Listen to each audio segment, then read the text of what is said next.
هاي بنات، ازيكم عاملين ايه؟ رب تكونوا كلكم بخير. ريفيو النهارده عن حاجه البنات الفتره دي موهومه بيها، وهي الضوافر والاكستنشن، وان هي تقعد تعمل حاجه الاكريليك وحاجات كتير كده.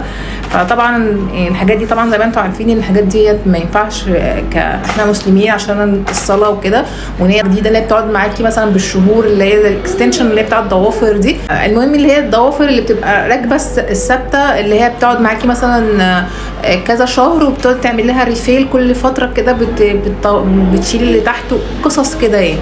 فطبعا احنا كصلاه ما ينفعش، بس طبعا البنات كلها موهومه بيها، فحبت تبقى دايما ضوافرها وحركات والكلام ده.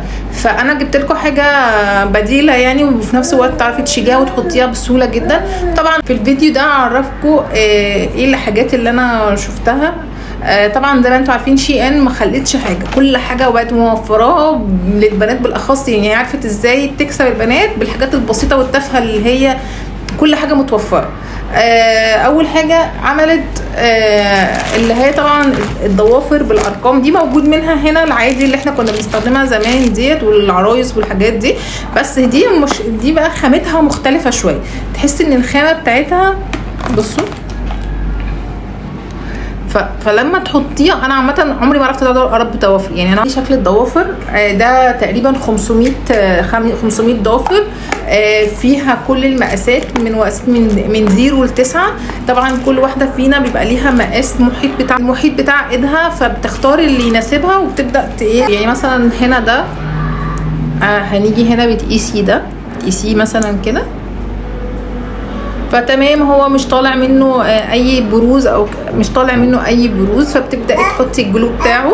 او هما كمان عاملين حاجه غير الجلو العادي ده، لو انت مش حابه ان هو يبقى يقعد معاكي طويل، طبعا عشان الصلاه زي ما انا قلت، هما عاملين لزق دبل فيس، اللي هو بتحطي على الضافر وبعدين ايه بتروحي لازقه، وبعد كده بتشيلي وتروحي حاطه الضافر من فوق، اللي هو ايه بيجي دايما مع الضوافر الجاهزه اللي هي دي. تمام، الضوافر دي جاهزه، مش زي مثلا العلبه دي بتبقى محتاجه بقى ترسمي عليها او تحطي عليها ستراس تلونيها، تبقى عامله بالمنظر ده، مثلا بتدخلي فيها الوانات مختلفه، محتاجه رسم، فده بيبقى محتاج طبعا حد بروفيشنال بيستخدمه في الشغل اللي هما بيعملوه دلوقتي في الاكستنشن بتاع الضوافر. انما العادي اللي هو بنات تبقى مثلا خارجه خروجه عاديه وحابه تبقى حاطه حاجه زي كده، بتعمل اللي هي بتجيب الحاجات الجاهزه دي. طبعا هم كمان ما خلوش حتى علبه الباديكير اللي هي زي دي، طبعا بمقاسات كلها، اللي هي دي بتاعه الضوافر دي عايزه حد بروفيشنال بيشتغل بيها، دي 3 مقاسات بقصافات مقص.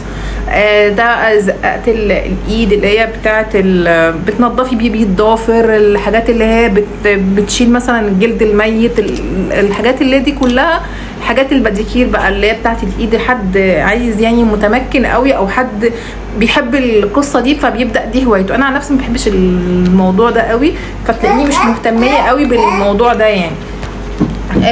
بس ده كان الحاجات اللي انت ده. وبعدين حاجه كمان، البنات اللي هي عندها كمان عملوا لدرجه ان هم عاملين كمان ضوافر للرجلين.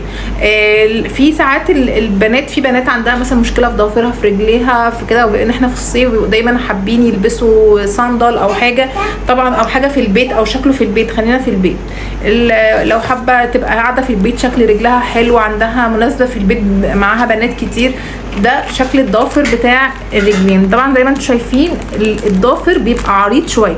كل الحاجات دي موجوده في SHEIN. طبعا زي ما انتم عارفين السايت بتاعهم ممكن بتدخلي وتختاري بقى الشكل اللي انتم عايزين. ده بصوا ده قريب، ده لون مش عارفه باين ولا لا، هو لون كشمير شويه، وفي من هنا اللي هو الفرنش الجولد. طبعا الحاجات دي هتبقى حلوه جدا في الصيف، مع لو انت لابسه في البيت حنه، فساتين سواريه بقى، فساتين السامبل، الحاجات اللي هي بتبقى حلوه جدا مع البنات. وباللزق ده اللي هو دبل فيس ده برضو هتسهل عليكي، بدل ما تحطي، لو ناس بتحبش، انا عن نفسي ما بحبش احط الجلو اللي هو او الامير بيوجع لي رجلي او بيوجع لي ايدي، فبحب الحاجات دي كويس جدا يعني، تحسي انه وبيمسك كمان كويس جدا. وفي كمان بيبقى معاه بزياده ضوافر ومعاه جلو زي يعني لازق ستيكر زي ده، عشان لو في واحد وقع على حد خبط فحبيتي تحطي ما يبقاش فيه مشكله. بس وده كان ريفيو النهارده، ويا رب يعجبكم. ما تنسوش تعملوا لايك وشير وسبسكرايب وتدوسوا علامه الجرس عشان يجيلكم اشعار ان نزلت فيديو جديد. اشوفكم الفيديو الجاي. باي باي.